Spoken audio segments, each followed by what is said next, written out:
Drew. Thank you so much, Congressman, for joining us, sir. Always good to be with you. Thank you, Lidia. Congressman, what do you say to people that say that this chaos is not by design, that it's not a direct result of Joe Biden's policies? It must be by design. I mean, it's so bad. There's so much of it. It's so pervasive. I mean, there's no level of stupidity even. That's the only other choice you have, is complete stupidity, but I don't think that's it. I think that there was a desire to do this. You know, when the President Biden won, right from get-go, there were people there at the border wearing Biden T-shirts that were ready to come in.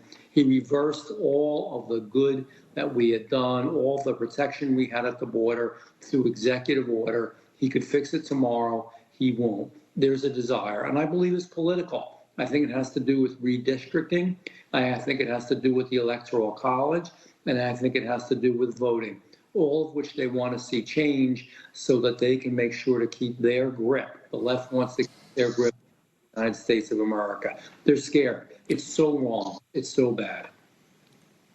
The moral compass of this country almost non-existent at this point. A lot of hypocrisy, specifically when you look at Democrats. I'm not saying that all Republicans are above board or anything like that, but you see it more predominantly, this hypocrisy, the House voting to hold Attorney General Merrick Garland in contempt because he refuses to hand over audio recordings related to Biden's handling the classified documents.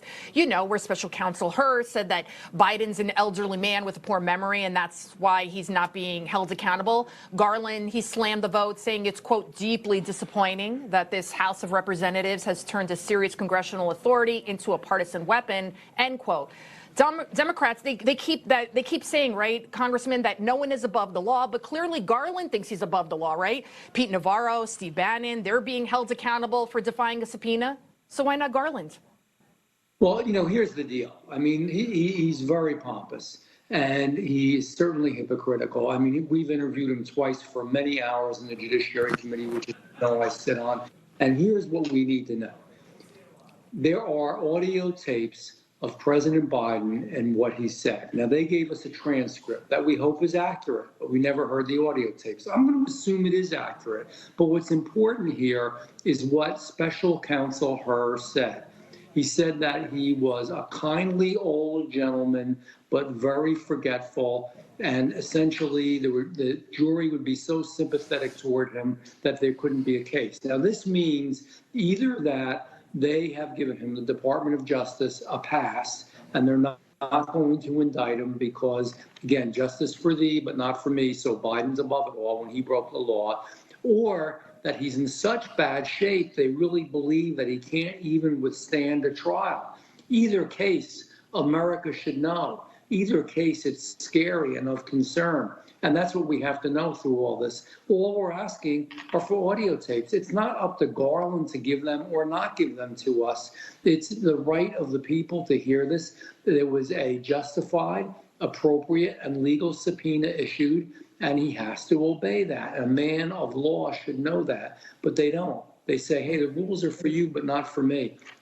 Real quick, what's really important to know here, too, is that, you know, President Trump was president when he took these classified documents out, put them in a secure place, had the right to declassify them as president. Biden was not. He was a vice president, and he was also a senator. Just like I can't take classified documents out, he couldn't either. He put them in a broken-down box in a garage near a collapsed dog crate and sold the information to a ghostwriter for $8 million.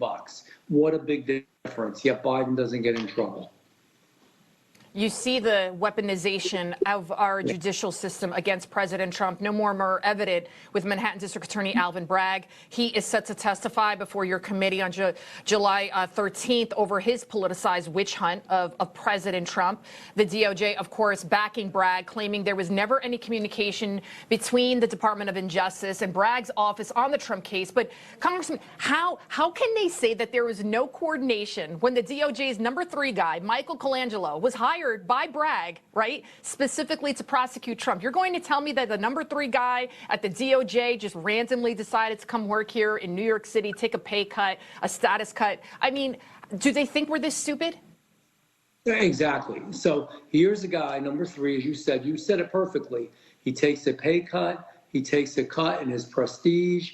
He loses a lot by hypothetically doing this. Of course, at the end of the day, he won't. I'm sure he'll gain a great deal from the political party. But the bottom line is nobody would ever do that. It's not as if there was more prestige in doing this. Sometimes people take a pay cut and they go from the private sector in law into something like being an attorney general. This is different. Mm-hmm. There was nothing that he had to gain. There was nothing good about this. And you know what, Bragg? He campaigned on saying he was going to get Trump. How wrong, how unobjective, how unfair that is. And yet at the same time, he prosecutes cases. He prosecutes cases that are against somebody when there's no crime, but won't prosecute cases when murder is committed and rape and all kinds of other crimes. 60% of the crimes in New York City are downgraded to misdemeanors, and you wonder why there's more crime. Congressman Jeff Van Drew and also Tish James, the Attorney General here in New York. She campaigns on the same issue. She was even chanting "too male, too pale," and this woman is still in office. It's unbelievable. Congressman Jeff Van Drew, thank you so much, sir, for joining us.